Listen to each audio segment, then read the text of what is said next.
నేను బ్రతుకు దినములన్నీ కృపాక్షేమములై నా వెంట వచ్చును. ఎప్పుడు మనం బ్రతుకు దినము కృపాక్షేమములు వెంట వస్తాయంటే నీతి మార్గంలో మనము నడిచినప్పుడు మాత్రమే.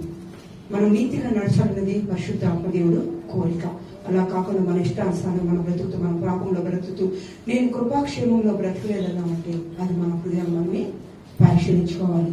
చాలా మంది హృదయంలో మనం చూస్తూ ఉంటే అనేక మంది పైకి భక్తిగా ఉంటారు, మన జీవితాలు ఎలా ఉంటాయి మన దేవుడికి మాత్రమే తెలుస్తూ ఉంటారు. కాబట్టి ఈ రోజున పరిశుద్ధాత్మ దేవుడు ఆయన మన బ్రతుకు దినములన్నీ కూడా క్షేమంగా ఉండాలంటే ఆయన మార్గంలో నడుస్తూ ఆయన చెప్పిన మాటలు మన హృదయం పరింప చేసుకొని ఎప్పుడైతే మనం నడుస్తామో అవన్నీ కూడా మనల్ని బట్టి మన బిడ్డలు బట్టి మన కుటుంబం అన్ని కూడా సక్రమంగా నడచడానికి మనకు కావాల్సింది నీతి మార్గం కావాలనేది పరిశుద్ధాత్మ దేవుడు స్పష్టంగా మాట్లాడుతున్నాడు. మనం చూస్తే కనుక కింది వచ్చిన చిరకాలము యెహోవా మందిరంలో నేను నివాసము